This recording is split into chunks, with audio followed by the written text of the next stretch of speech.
आज का हमारा टॉपिक है अर्थमेटिक प्रोग्रेशन एपी। ठीक है, इसमें एक चैप्टर है एपी एंड जीपी। ये एक दूसरा चैप्टर है बेसिकली, जिसे बोलते हैं ज्योमेट्रिक प्रोग्रेशन। एपी को क्या बोलेंगे? अर्थमेटिक।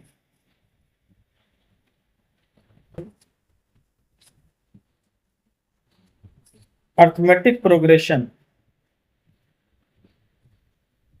पहले समझिए क्या होता है, और यहां पे बोलते हैं इसको जियोमेट्रिक प्रोग्रेशन। ठीक है, arithmetic progression and geometric progression. तो अर्थमेटिक प्रोग्रेशन में क्या है? अर्थमेटिक का मतलब समझ आ रहे हैं आप? इसमें न्यूमरल्स होंगे 1 2 3 4 5 ऐसा कुछ। ठीक है, अब ये होता क्या है? तो सबसे पहले जो टॉपिक हम पढ़ाएंगे आपको, वो पढ़ाएंगे एपी, अर्थमेटिक प्रोग्रेशन। और उसको पढ़ाने से पहले मुझे पढ़ाना पड़ेगा प्रोग्रेशन क्या होता है। ठीक है, कोई भी चीज, कोई भी वैल्यू कॉन्स्टेंटली, लगातार या तो इंक्रीज हो या तो डिक्रीज हो, या तो इंक्रीज हो।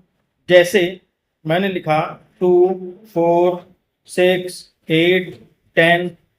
ठीक है, ये क्या है? It is a progression, it is a progress हो रही है। अगर मैं ऐसा लिख दूं दूसरा, -6 -8 -10 -9, ऐसा कुछ 10 के बाद 9 आएगा? नहीं आएगा।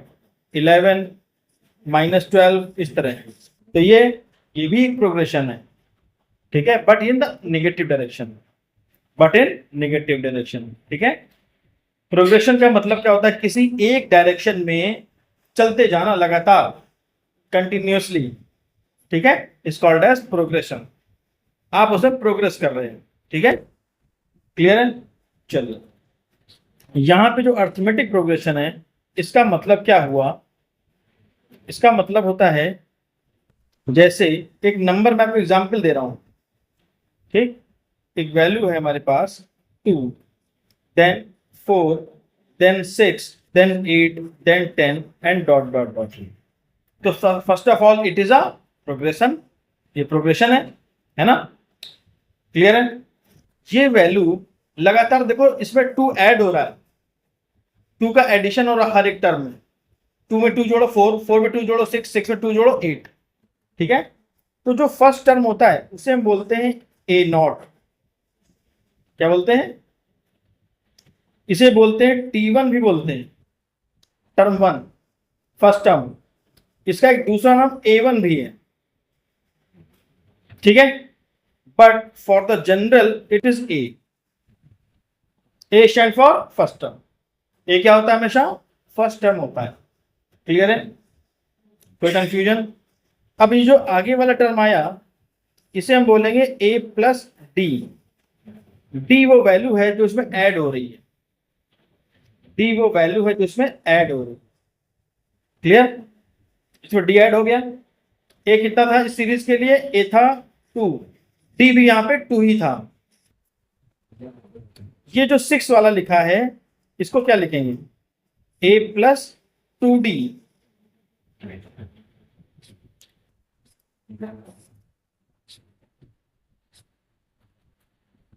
2 4 6,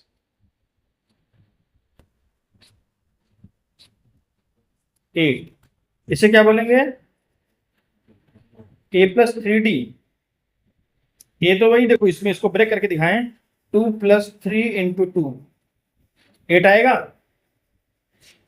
यहाँ पे टी 3 बार ऐड हुआ, इसमें यहाँ पे डी 2 बार ऐड हुआ, यहाँ पे डी 1 बार ऐड हुआ।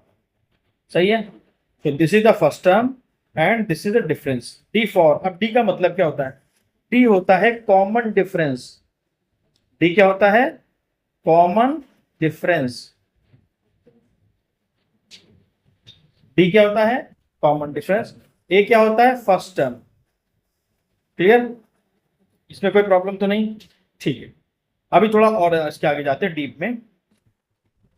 कॉमन डिफरेंस हो गया, फर्स्ट टर्म हो गया, और इसी फर्स्ट टर्म को ए नॉट भी कहते हैं कहीं, या T1 भी कह सकते हैं, या A1 भी कह सकते हैं। सही है? 3 बातें और इसके नाम। ठीक है, अब ध्यान से देखिए, this is the T1, T2, T3, T4, ये 4 टर्म है। जब यहाँ पे फोर्थ टर्म है तो वैल्यू आती है 3D। इन दोनों को ध्यान से देखिएगा, यहाँ पे 3 था, यहाँ पे 2 था, 4 है, 3 है, 2 है, इसलिए 1 है। इस सीरीज का कोई यहाँ पे एक वैल्यू होगी और वो होगा इसका nth टर्म। क्या होगा? nth term. इसको बोलते हैं nth term. Like this is the fourth term. ये क्या है? फोर्थ टर्म है। T4 is fourth term. उसी तरह कोई होगा nth टर्म, हमें उसकी वैल्यू नहीं मालूम n क्या है। हो सकता है वो 10वां हो, 20वां हो, 1 करोड़वां हो, ठीक है, 1000 हो, ठीक, 123 टर्म हो, सही है। तो वो होगा कोई एक टर्म। अब उस टर्म की एक वैल्यू होगी, जैसे T4 की वैल्यू 8 है, टर्म कौन सा है? फोर्थ। वैल्यू कितनी? 8। क्लियर है? टर्म क्या होगा? nth। उसकी कोई वैल्यू होगी यहां पे, उस वैल्यू को बोलते हैं क्या? हमें निकालना उसकी वैल्यू कितनी है, ठीक है, उसकी वैल्यू हमें निकालना है। जैसे यहाँ T4 था तो a+3t हुआ था, यहाँ पे Tn है तो यहाँ क्या होगा? a+n-1, इससे एक कम d हो जाएगा क्या? T4 था तो क्या क्या हुआ था? a+3d। T3 था a+2d, एक कम हुआ था 3 से एक कम, n से एक कम हो गया, n-1 हो गया। पैटर्न समझ आ गया? तो अब अगर हमें Tn निकालना है इसी सीरीज का, ठीक है, तो पहले इस फॉर्मूले को समझते हैं। Tn इज इक्वल टू होता क्या है? a+n-1 into T. इसको बोलते हैं फॉर्मूला ऑफ nth टर्म। इसे आपको याद करना है, तुरंत याद कर लीजिए। Tn is equal to a+n-1 into T. आगे देखिए, सिर्फ याद करना, लिखना नहीं है। आप याद करिए, बाद में आपको लिखवा देंगे सर। यहां तक सही है? कोई प्रॉब्लम तो नहीं? ठीक। T1 मालूम चल गया, T2 हो गया, ये सब आपको क्लियर हो गया nth टर्म। अभी यहाँ पे जैसे मुझे इस सीरीज का, इसी सीरीज का मान लेते हैं इसका 100वां 100 टर्म चाहिए हमें, या 98 टर्म चाहिए, तो T98, ठीक है। जैसे फोर्थ टर्म की वैल्यू 8 है, इस सीरीज का 98 टर्म या 198 टर्म या 1 करोड़ 98 टर्म, कुछ भी निकाल सकते हैं बाई दिस फॉर्मूला। ए की वैल्यू 2, एन की वैल्यू यहाँ पे जो है 98 है, एन की वैल्यू 98 माइनस 1, ठीक है, इससे एक कम कर दिया था, 98 है तो सीधे सीधे मैं 97 लिखूंगा। डी, डी की वैल्यू कितनी है सीरीज में? पूरी सीरीज में डी की वैल्यू कितनी है? 2, ठीक है। इसी को सॉल्व कर लेंगे, आंसर आ जाएगा। चलिए सॉल्व करके दिखाते हैं आपको। कितना आएगा? 196, पूरा पूरा 196 सॉल्व होने के बाद आ जाएगा इसका आंसर, ठीक है। तो इस वाले टर्म की वैल्यू हमें मालूम चल गई, दिस इज 196। टर्म क्लियर है? टर्म की वैल्यू क्लियर है? टर्म है nth, वैल्यू कितनी है? 196। कोई कंफ्यूजन तो नहीं? एक छोटी सी बात और, डी के बारे में इंफॉर्मेशन। जो डी होता है, अगर वो हमें कभी पता चले, सबसे पहले कोई सीरीज एपी है या नहीं है, जैसे मैंने लिखा था यहाँ पे 2 4 6 8 डॉट डॉट डॉट, ठीक, 3 टर्म भी दिए हैं तब भी मालूम चल जाएगा। इसमें से इसको माइनस करिए, इसमें से इसको माइनस करिए, कितना आया? इसलिए डी हो गया 2। कॉमन डिफरेंस कितना हो गया? 2। और जब कभी किसी भी सीरीज का डिफरेंस सेम हो, कॉमन डिफरेंस सेम आ जाए, उस सीरीज को हम बोलते हैं अर्थमेटिक प्रोग्रेशन। एपी होने की कंडीशन है कि पूरी सीरीज में हमेशा डिफरेंस सेम रहेगा, कभी 2 रहेगा, कभी 3 रहेगा, कभी 100 रहेगा, कोई ना कोई एक डिफरेंस होगा जो कि सेकेंड टर्म में से फर्स्ट टर्म को माइनस करने पर मिल जाएगा। क्लियर है? Second minus first is D, third minus second D. कोई कंफ्यूजन? क्लियर है? आगे देखिए, इंपॉर्टेंट बात आगे। सीरीज हमारी वही थी, सीरीज हमारी वही थी। अब मैंने कहा इस सीरीज का 3 टर्म आपको मालूम है, बताओ ये एपी है कि नहीं। सबसे पहले एपी होने के लिए क्या निकालेंगे? निकालेंगे डी। डी के लिए a2 minus a1, that is 4 minus 2, that is 2, and d is equal to, as we know, a3 minus a2 भी होता है, 6 minus 4, hence this is an AP. AP proof हो गया। अब आपसे कहा गया इस सीरीज का आप मुझे 88 टर्म निकाल के दिखाओ।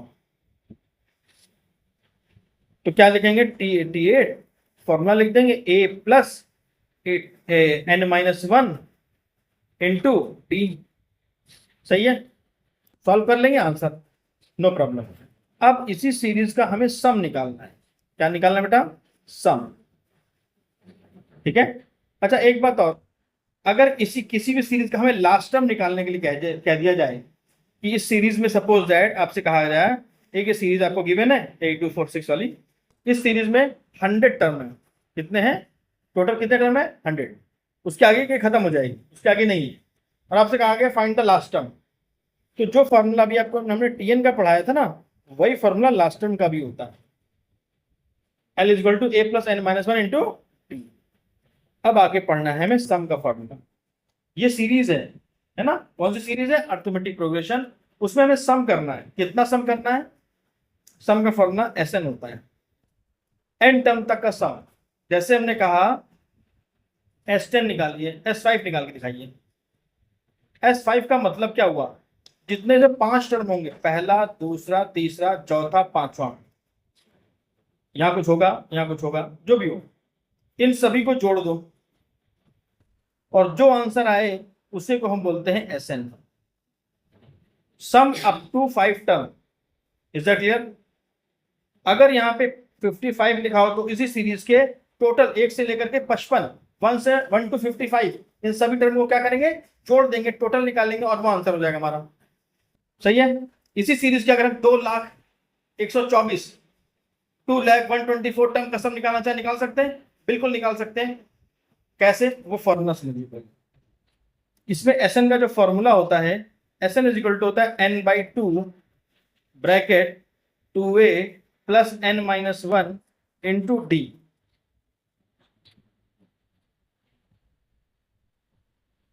ऐसे प्लस बनाया था ना, ये गलत होता है, ऐसे नहीं बनाना चाहिए। आप लोग को सिखा रहा हूं, ऐसे ही लिखा जाता है।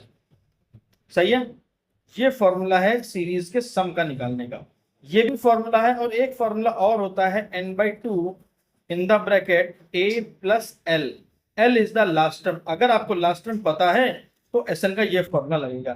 तो 3 फॉर्मूले आपको मालूम चल गए, Tn का, Sn के दो Sn के और एक Tn का। इस पूरे चैप्टर में सिर्फ ये 3 फॉर्मूले एप्लीकेबल होंगे बस। क्लियर है। चलिए इन्हें याद कर लीजिए पहले, उसके बाद हम आपको कुछ क्वेश्चन देते हैं। यहां पर n वो वैल्यू होती है जहां तक हमें सम निकालना होता है, जितने टर्म तक का सम निकालना होता है। ठीक है। एग्जाम्पल 2 है एपी का। ठीक है, ML अग्रवाल बुक का है ये, और ये एक्सरसाइज है 9.2। 9.2 का एग्जाम्पल 2 है। देखिए, फाइंड एपी, हमें एपी फाइंड करना है। Whose nth term is this, ये क्या दिया हुआ, nth टर्म। nth टर्म का मतलब समझिए क्या हुआ। एग्जाम्पल 2 है, ये दूसरा क्वेश्चन का लिख रहा हूं सर। ये जो 3n-5 है, दिस इज योर an। कहीं कहीं an लिखा जाता है, या आप इसे tn लिख सकते हो, एक ही बात है। ठीक है, tn और an। अब an का मतलब यहाँ n जो होता है नंबर ऑफ टर्म होता है, हमें ap चाहिए, तो ap का मतलब पहला टर्म के लिए n की वैल्यू 1 रख दें, तो a1 क्या होगा, फर्स्ट टर्म आ जाएगा। यहां रखा 1 तो यहां भी रखना पड़ेगा 1। 3 into 1 3, 3 में से 5 गया, a1 आ गया ये। अब इसी तरह a2 रख देंगे, सेकेंड टर्म निकाल लेंगे। 3 into 2 -5, 6 - 5 कितना हो जाएगा, 1 हो जाएगा। a3 कितना होगा, 3 into 3 - 5 4। तो सीरीज में अगर हमें 3 टर्म मालूम चल जाए, पहला दूसरा तीसरा, तो सीरीज मालूम चल जाती है। -2 1 and 4 and ... this is your AP, required AP equal. समझ आ गया, पक्का। चलिए आगे देखिए। अब क्वेश्चन 11 है, find the 11th term from the end. ये एपी है, फ्रॉम एंड, एंड का मतलब इस सीरीज को उल्टा कर दो। आसान तरीका क्या है, पहले लिख लो -62।